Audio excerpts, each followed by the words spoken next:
So can you see my screen, everyone? Yes, sir.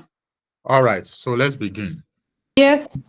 All right, so we want to look at Xlookup.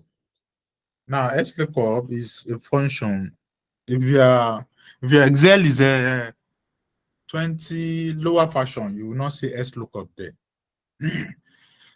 Except if you are using 2021 version like my own, that's when you see Xlookup. But actually, if you don't have Xlookup, you can actually use your index and match to do the work of Xlookup. But in case you have Xlookup, and then you can use it. It's a function that searches a range or an array, and then return the item corresponding to the first match it finds. So if it does not exist, like in the VLOOKUP and others that we have to put if error, the if error function is already incorporated into Xlookup, and we are going to see how it works. So the Xlookup can return value from any angle. You don't have to go from the left to the right. No, it can return value from uh uh anywhere. It doesn't have to go from left to right like we have in HLOOKUP and so on and so forth.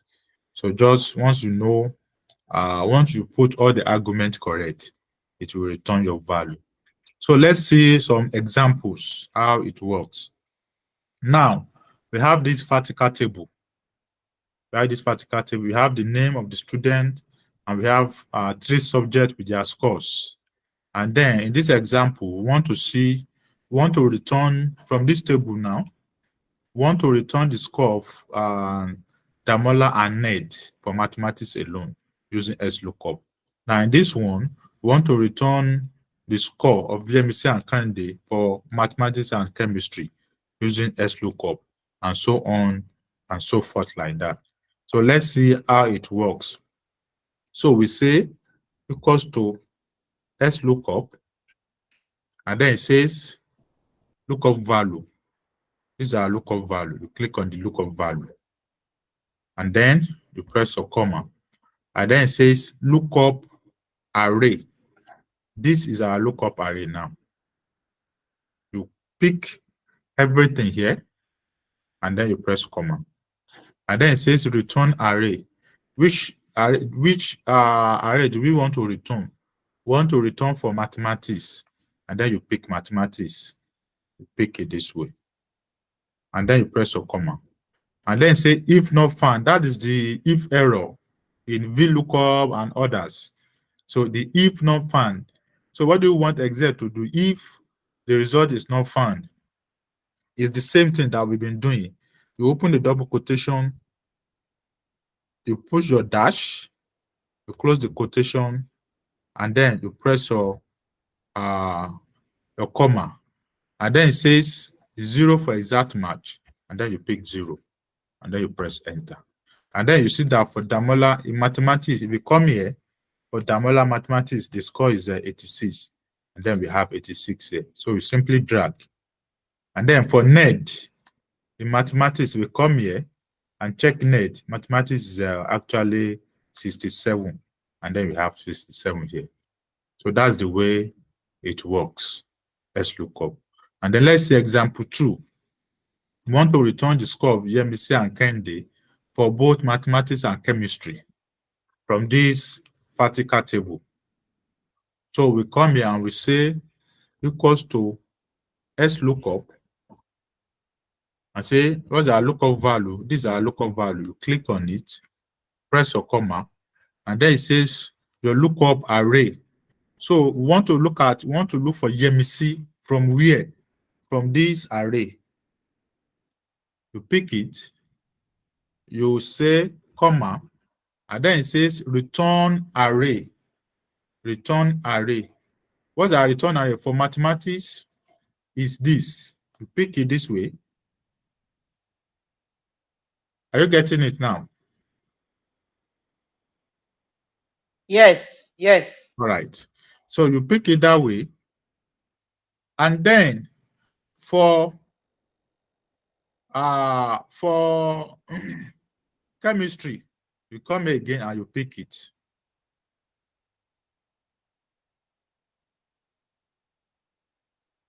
Sorry, that's not the. I have to do it one by one. So we've picked this. We pick this one for mathematics, and then we say, comma. If not found, you open your double quotation, put your dash, and then close the quotation, put your comma, and then we want exact match. You press it, and then you have it this way. So you drag it. So for chemistry, you come here again and say equals to Xlookup. Because our lookup value is GMC, comma, and this is our lookup array. Press the comma. This time around, we are looking for chemistry, our return array. Then you come to chemistry, you pick chemistry this way. Can we see the way we are doing it? Yes, sir. All right. And then you press your comma again. If not found, open the double quotation for if not found, put your dash.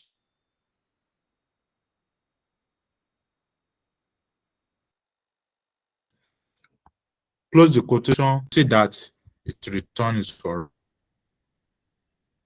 mathematics. VMC, the score of VMC is and then we have 72. In chemistry, and then this is it. We have 94. I think we are not seeing your screen. Is it me? Is that correct, everyone? It has started showing again. It went off before, but it's showing now. It's showing now. Okay. So can you see it now? Yes. All right. So that's the way it works. Now let's also look at another example in case like the if error, if the record is not found.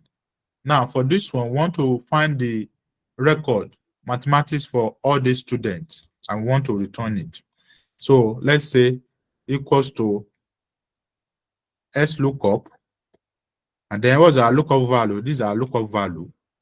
We press our comma, and then it says lookup array. This is our array, the names, pick it, press a comma, and it says return array. This time around, we are looking for mathematics. You come to mathematics, you pick it, and then say comma and say if not found, open your double quotation, put dash, close the quotation, put your comma, and then we want exact match, put 0, and then you put enter. So you have it, Damola 86 in mathematics. If you look at Damola, this is 86 in mathematics. So you simply drag it down. And then you see that for Sam, do we have Sam in this? We don't have Sam. And that's why you're seeing it's not returning anything. Now in this case, we have, do we have Ned here? We have Ned, but it's not returning the value for Ned. Yeah. And then Eric also. Do we have Eric? No, we don't have Eric. And that's why it's not showing for Eric. So what's the problem with this? Who can identify the issue? Do we have Ned? Yeah, we have. This is Ned.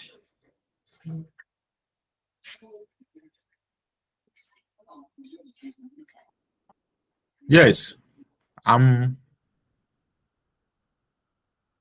Okay, let's do this and then we'll come back to it. And then we want to return these names. We want to return their scores for physics and chemistry. So we simply say equals to Xlookup, and then we say our lookup value. This is our lookup value.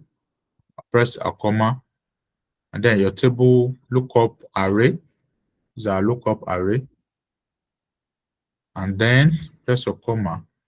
Our return array, physics and chemistry. So this time around, I can pick it this way since the two are beside each other. You can pick the two together, comma. The if not found, put your dash, and then the comma, exact. Yeah, we want exact. Then you press 0, and then you see that it return the two scores. So for Yemisi, let's see Yemisi. Yemisi, this is Yemisi. For physics, 81, and this is 81. And for chemistry, 94, and this is 94. So you have it. So with this now, I can drag down, and then it will return. So if you look at this, John is empty. It means that we don't have John in our data set. And if you look at this, we don't have John here. And this one, this name also is empty.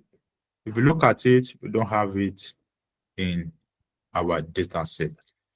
And that's how some of the that's how you use your Xlookup. So vertically, this is the vertical. Now, these examples, these are the horizontal. If you have your table in horizontal form like this, you can also use your Xlookup. So let's just do one example and see. Let's do one example. So we come here, we want to return, we have our table in horizontal form like this. I want to return the scores of Damola, this guy, and this guy. And then for mathematics and chemistry. So let's see how to go about it. So we say equals to Xlookup. What's our lookup value? These are lookup value. Press our comma. And then say lookup array. This time around, this is our lookup array. You pick it because we have our data in horizontal form. You pick it this way. And then you press your comma. And then the next thing is our return array. So we want to look for mathematics and chemistry. So this is math and this is chemistry. So we pick the math first. We pick it this way. And then we have our comma. And then says if not found. So you just put in your data for if not found, the dash. And then we want exact match. We have it this way. So we have the scores return. So you just have to drag it this way. And then for chemistry, you do the same. Say equals to Xlookup. These are lookup value, comma. These are lookup our lookup array. You put your comma. Our return array is our chemistry. Pick chemistry, your comma. If not found, just put your if not found, the error message. Just say open the double quotation and just put it. And then we want exact match.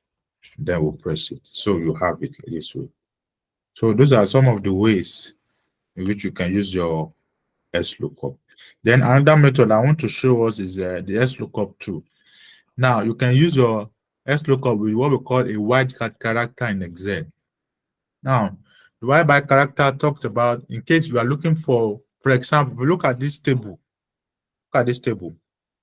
we have names of some company name here, and then we have their market capitalization here. And then we have this question here. You can see Apple.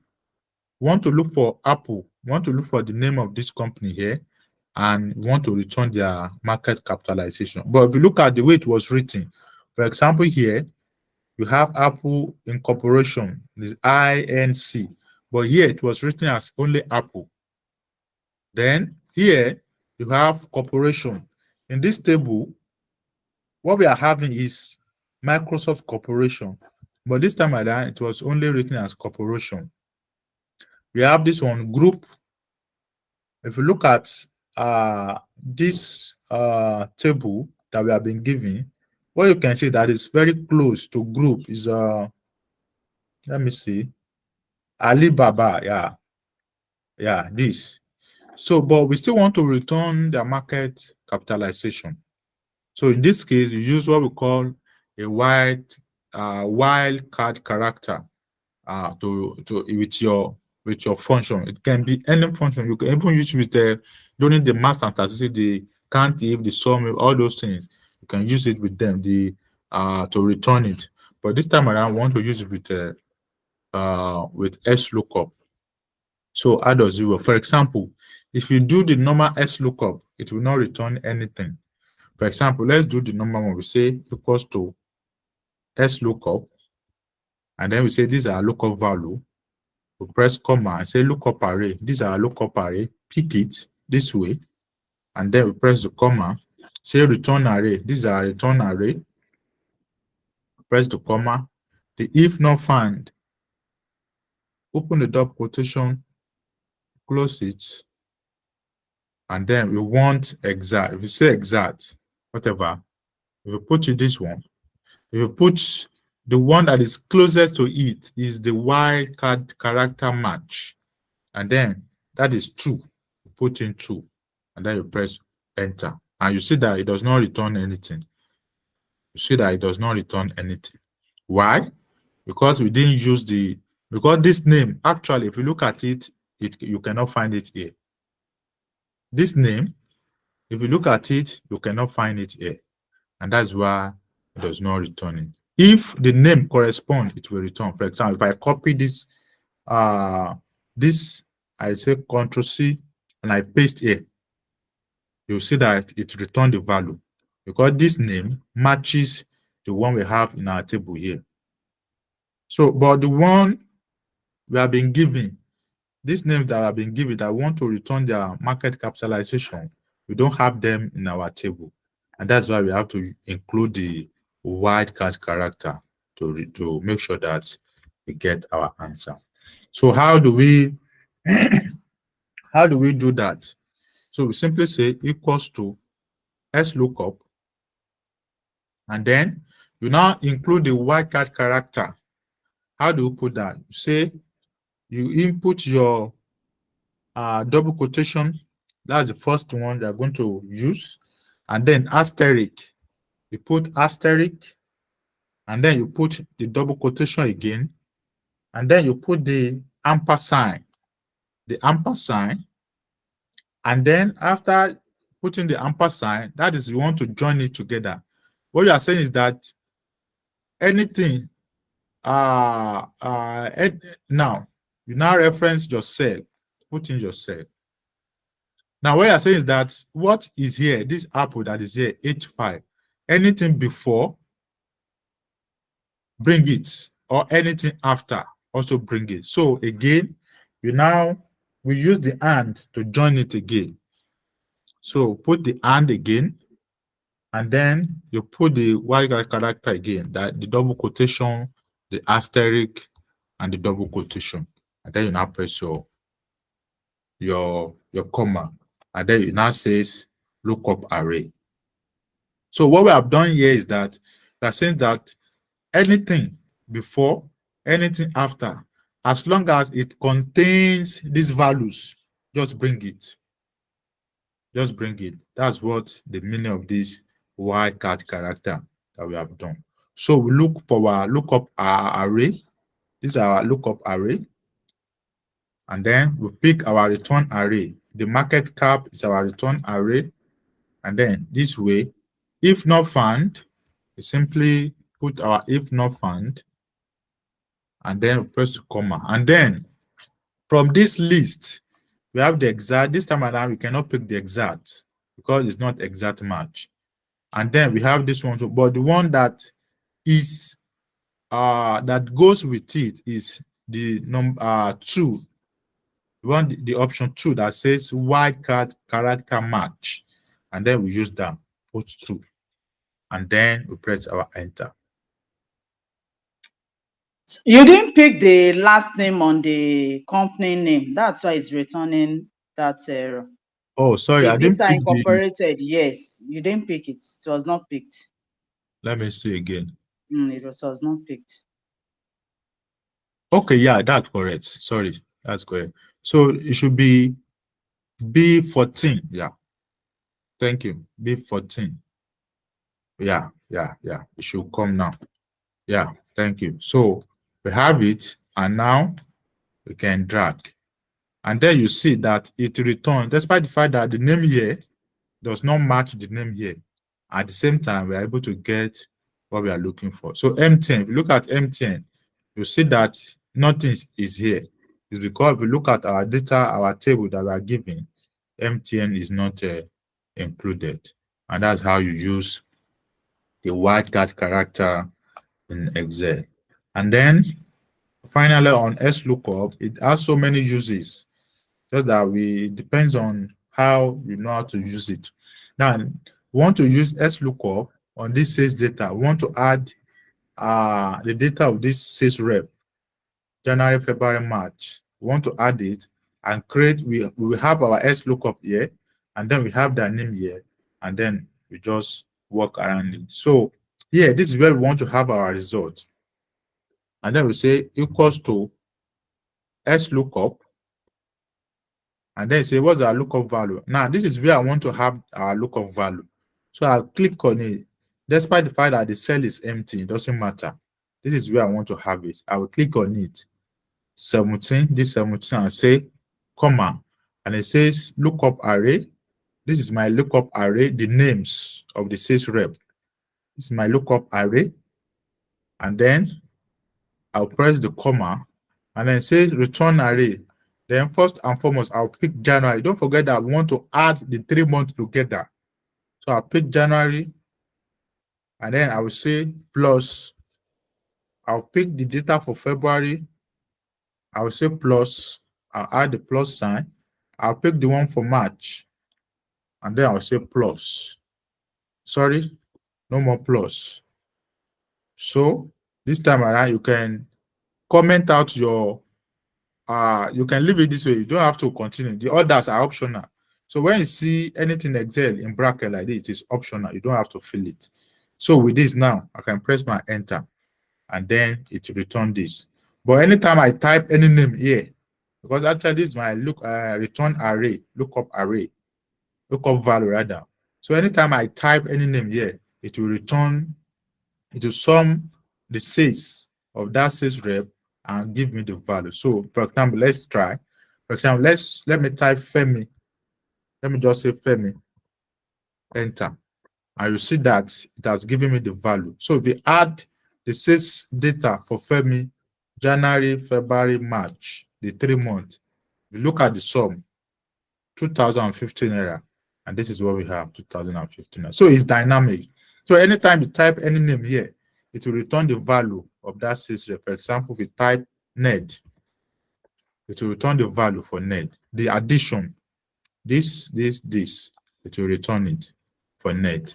Any name you type, as long as it is in this our lookup array, it will return the value. And you can even create a drop down, like what we learned in the data validation. You can create a drop down. Say just click on here, just go to data, go to data validation, go to data and click on list. Click here and pick all the names like this, and then click OK. So we have drop down now. So anytime you now pick any sales rep, it will return the value. Anytime you pick any sales rep, it will return the value of that sales rep. And that's another way in which you can use Xlookup. It's very wide, and there's no way we can cover it in one lesson. Now, before questions time, let's quickly look at charts. Let's look at charts. Now, chart, that's what people call visualization. We call it visualization. Chart is another way of presenting your result. In fact, it's very, very important that you know how to work with charts, because in most cases, when you want to do presentation, your audience, you have to consider your audience. And in most cases, the majority of your audience may not understand all the formulas and every other thing that you have prepared. But charts and picture, we have, like people say that so chart and picture, we actually present the result to them in a more dynamic and easy to understand way, because nobody understands your match or the formula that you have written. Nobody understands this, and you have brought out the result and some other stuff like that. So in most cases, when you have presentation to do, maybe to to your superior, to a team, to investors, to anybody, to parents, if you're a teacher, and all other stuff like that, all other stakeholders. In most cases, you represent your result in chart using charts because they actually understand chart better than all the other stuff. So that's why we say when you want to make presentation to a non-technical audience, then the best form of presentation you can do is to use visualization, and that's the chart skills that we quickly want to see. So look at this. This time I want to use a bar chart, a pie chart, and some other stuff like that. So we have this student, we have their term 1, 2, 3, 4. We have their name. These are their name. We have their performance, their scores. And here we have the average score of this student. This is their average scores. I believe every one of us, we can work with, we know how to get our average. So this is the average scores. And then this question now says, compute a single bar chart for the student with highest average score. So if you look at this score now, the highest average score is what's the highest average score? Is 75.75. That's the highest average score. There is 76.5 there too. There is 76. Oh, sorry. Yeah. Okay. 76.5. Yeah, correct. Thank you. So 76.5. So this guy, Fumi, this student, Fumi, got the highest average score. So we have been asked to compute a single bar chart to represent the result. Because like I said, nobody understands all this formula, all these things, if you want to make presentation.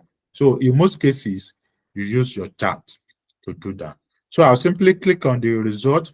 You click on the result, you highlight the result you want to transform to chart.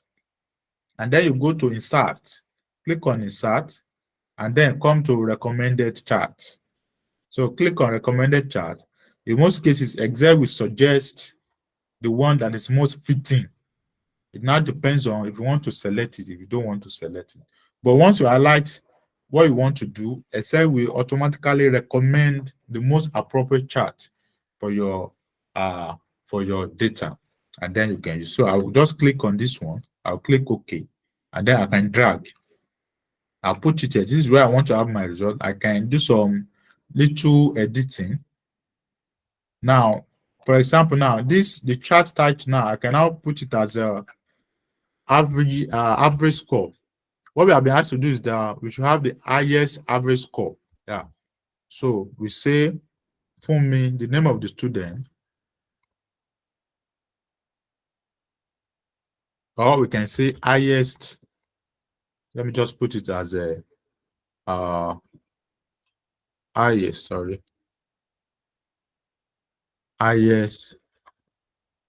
average score, and then you have it this way. So you can even have other chart form. You can select, there are so many. You can select the one that you think. Let me select this. I think this is better. So you have so many like that. You can just pick anyone that you want, and then you have it that way. So you have this now. So this is their chart for the highest average score now, and then you know that this is now presentable and easy to understand. And then this one, if you look at this one, it says compute multi-chart for each student per term. So we go to the score, you highlight everything, what you want to do, highlight it this way. This is what we are asked to do for each term. Go to insert, go to recommended chart, and then like I said, Excel will automatically recommend the most appropriate or chart that is fitting. So it now depends on what you want, and then you just work around it. So I'll pick this one, and then I will drag it to where I want to have my result. So I'll simply drag it here. Let me modify it a bit. Here I can see other form of chart also. If I want to change it, there are other form of charts that we represent my result better, but I think this is better. So I'll simply edit the chart title and put it as a, what should be the appropriate chart title for this?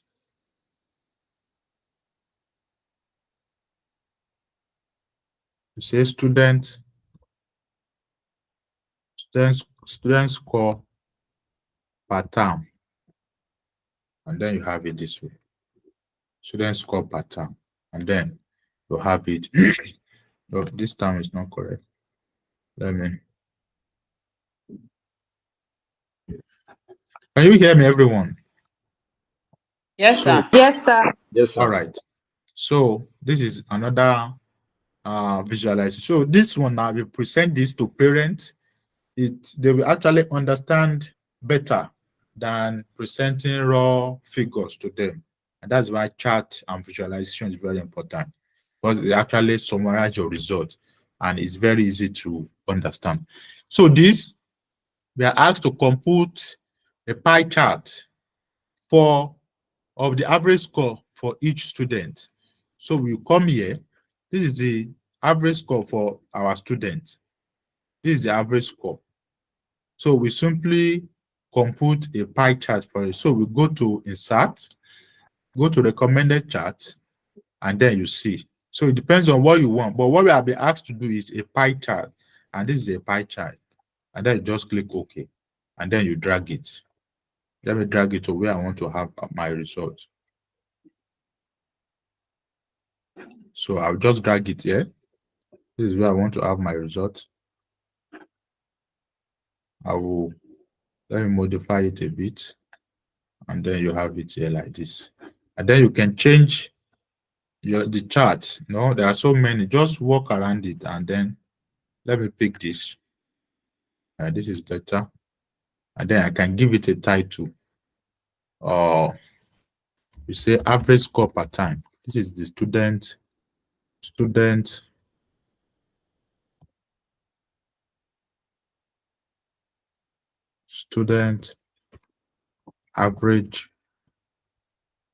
average score per term. Student average score per term. And then you have it. So you have your result like that. So you can also do some editing, some other stuff, but that depends on what you want to do. But in most cases, Excel will give you the most appropriate chart. Depends on what you want. So we have this way also. And then to go down, there are other questions there. This time around, we have these data that be asked to have a line chart, to represent this result. So we are asked to compute a well-labeled graph for sales in million for each month. So what do we want to do? This is what we want to do. Sales in million for each month. So we highlight it, and then we go to insert, go to recommended chart, and then you already have it. So a line chart. So a line chart. I think I'll just pick this. I'll put it here. And then I can look for more formats that I see. There's many formats, depends on what you want. Then let me pick this. And then I have it that way. So I already have the title, sales in million. And then you have the month. We know from here, the data as it was going, we know it dropped very hard in this place. August, we have 47 million. And in that, in less than 1 month, it came down to 20, went up again, came down again, and so on and so forth. And then you have this data like this, which is easy to read.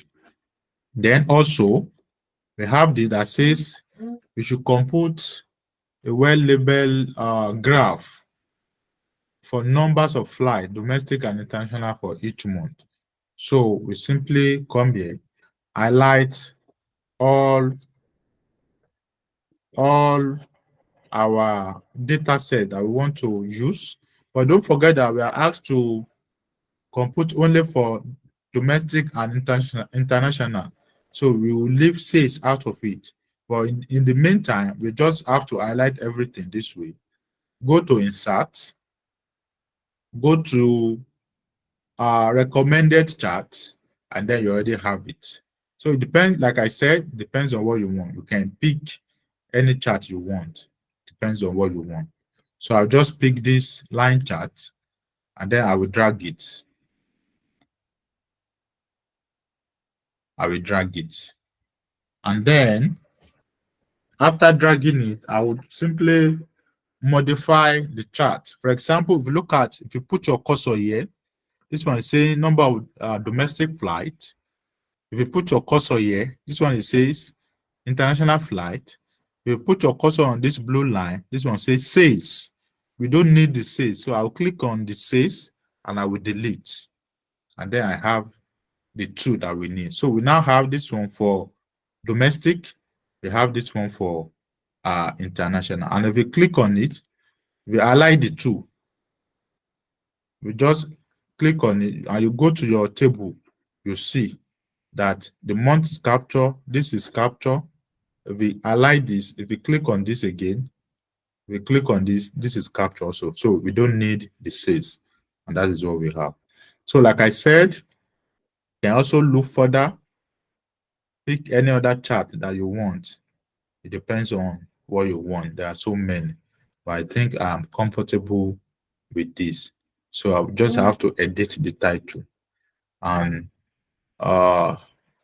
just say, let me just copy.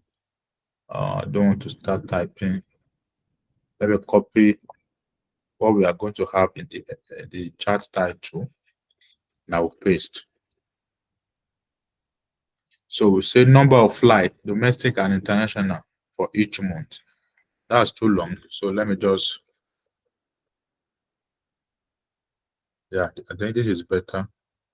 Number of flights, domestic and international. And then you have this way. So that is that about that. So you can do a little bit of formatting and editing depending on what you want. But chart, it's actually good for visualization. I think we are done with what we have, except for, can we quickly look at the if? I think let me stop the recording first. Then we take the questions.